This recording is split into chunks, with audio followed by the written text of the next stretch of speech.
Walker, and I would also like to congratulate the Right Honourable Member who introduced the debate, the Right Honourable Member, and indeed my neighbour, from Member for Coatbridge and Cryston.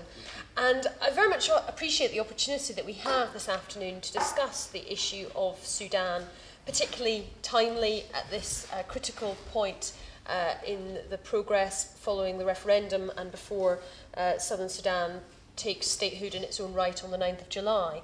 And as ever is often the case with these debates in Westminster Hall, it's been an informed and valuable debate with great experience from people who have served in the area of international development, and indeed first-hand experience from those who have visited the country in question.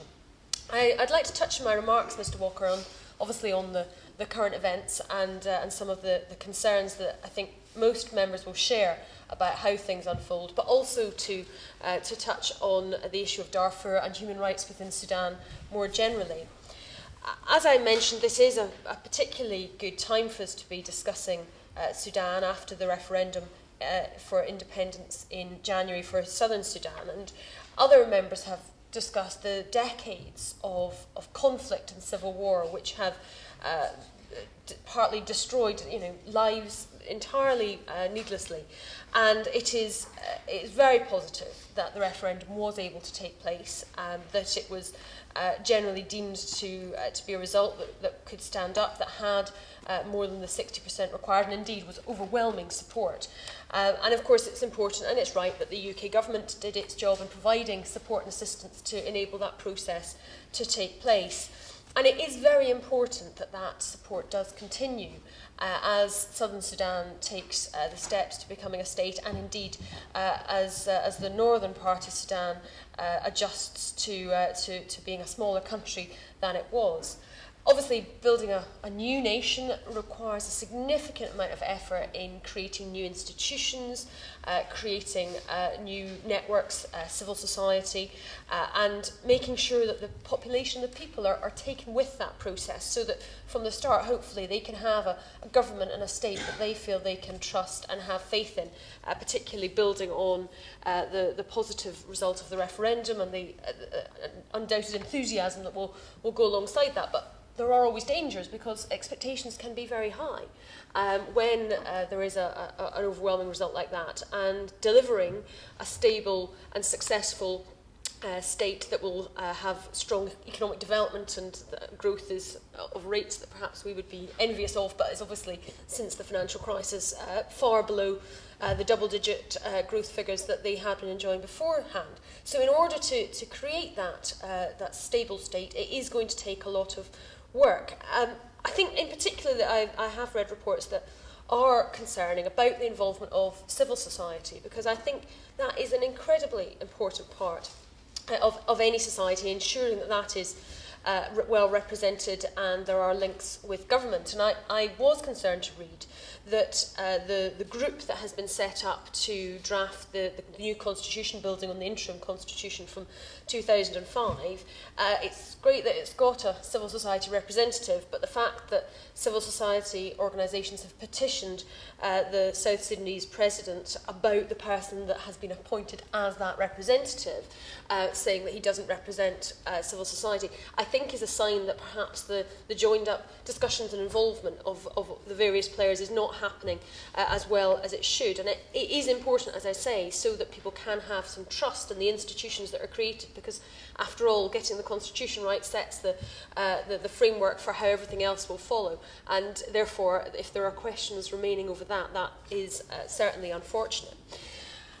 Other members have discussed the thorny issue of resources, and it is, as I say, positive we've had the referendum, but the really difficult decisions and discussions are going to inevitably be about how that is divided up. You've got the situation where it is an oil-rich country, which I think, as somebody else mentioned, can also be a curse. And there is a strong correlation between countries that have such natural resources wealth and the potential it has to create conflict. But 500,000 barrels of oil a day being produced by this country, and 3/4 of that coming from the south.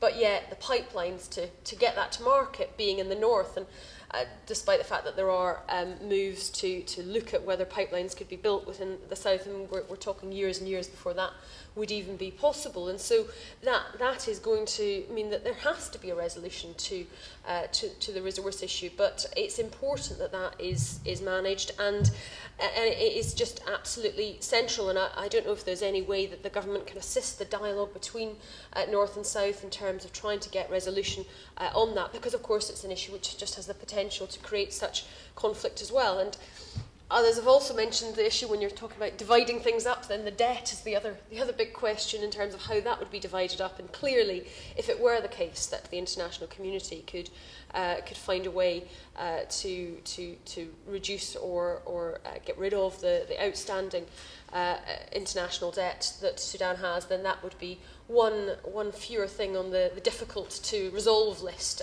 for those countries. And I think the violence that we've seen after the referendum has to be something which is very concerning, because 150 people alone last week were killed, and I think that the tally is 800 since the beginning of the year. Obviously those numbers could be a lot worse, but they are definitely creating a huge cause for concern. And as others have mentioned, this is particularly around the flashpoint of Abaye, which in a sense is a sort of microcosm of the wider conflict itself. It's at the place where North meets South, it's rich in oil itself, it's got all the historic rivalries. Indeed, I was even intrigued that in terms of the water resource, which of course, particularly in countries where the access to that is not plentiful, can often be a resource itself, which can be the source of conflict. And the main river actually has two different names. It is the Kir River to the people from the south, but is called Bahr al-Arab to those from the north, which translated means River of the Arabs. And so very much putting their marker down that they feel that it is theirs. And so, as I say, this particular flashpoint is a place for real concern. We still have not had the referendum that was promised. It was delayed, and now it looks like there may be no prospect of that even happening in Abaye. Is that something which is still being pursued, or is there some discussions about whether it would be possible to take the border through that region? Will it actually be split? But there must ultimately be some resolution to that particular issue. I'd just like to turn, before concluding, Mr. Walker, to the issue of Darfur, because it is an issue which has been ongoing. It's been high on the international agenda and sort of come and gone in waves since 2003. But I think in the past year it has been rather overshadowed by the focus on the referendum and the move towards independence for the South. And we've still got this situation where 300,000 people have died in the conflict in Darfur. 2.7 million people have been displaced. 2.7 million people. That's half the population of Scotland equivalent. And yet there has been little progress by the Sudanese government on implementing the African Union high-level panel on Sudan's recommendations on the Darfur area in particular. And so I really think that what is needed is a renewed effort to get those talks that were being sponsored by the Qataris working, and I hope the government will be making sure that that is very much in its mind in discussions about Sudan. And turning to the issue of human rights, I think credit where it's due. There's been some small progress in some areas in passing the Child Act, which will recognise children until the age of 18 as just that, rather than the previous description where it was about the signs of maturity that were exuded, and there were some appalling atrocities against children. That is an area where there has undoubtedly been progress. But you look at the rest of the areas of human rights, and whether it's the death penalty or the lack of rights for women, the country refusing to sign the Convention on the Elimination of All Forms of Violence Against Women, I think speaks volumes. The restriction on the freedom of the media and freedom of speech, the fact that people can be detained, arrested just for being a journalist or human rights defender, the religious restrictions as well. It's particularly in the north. This is an area of I think, increasing concern post-independence, because there are differences within the law in terms of the minority of Christians who, in terms of property rights, are discriminated against, and in other areas of the law, in fact, it's illegal for a Muslim to convert to Christianity within the north. And there have been some reports. One of the church schools in the north, which had 500 pupils, is now down to 60 or 70 because there's been this exodus and many, many people migrating south. So these problems of discrimination for those that are remaining are even more in a minority and likely to become heightened. So I do hope that on all of these different human rights issues, we are very strongly making representations. I know the UK government is active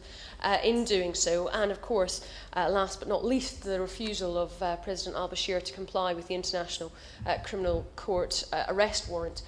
All of these important human rights issues don't necessarily directly relate to the independence referendum and the particular changes in the country, but they are, as with human rights abuses and problems in any country around the world, still matters of grave concern for myself and I know many other members in this House, and I think the government must continue to make that a priority. I think the UK can play a very positive role in Sudan in providing the kind of technical advice and assistance to support Southern Sudan moving to become a new state. We've got a lot of experience in assisting countries in Eastern Europe in the journey that they went through on that. Our aid can be used, I think, perhaps even more effectively if we can ensure that where possible local labour is used so that that can actually contribute to the development of the particular economy. But we do need to be very sensitive with aid because these are still areas where there are real tensions because of the conflict and because of the different groupings, and that has to be done sensitively. We need to take into account the dynamics of the conflict in actually delivering the aid, and of course using diplomatic pressure on the Sudanese government on these issues of human rights, and to try to prevent further conflict spreading and resolve the issues of resources. And one final point I thought was of interest was that apparently Southern Sudan is interested in joining the Commonwealth, which I think as an idea certainly could have merit, and it may well be that that could also be a further incentive for progress on some of the issues that we've outlined, and indeed potentially provide also a supportive network to make it more likely that that state will be able to become successful and stable. And I look forward, Mr Walker, with interest to the rest of the debate and to the Minister's response.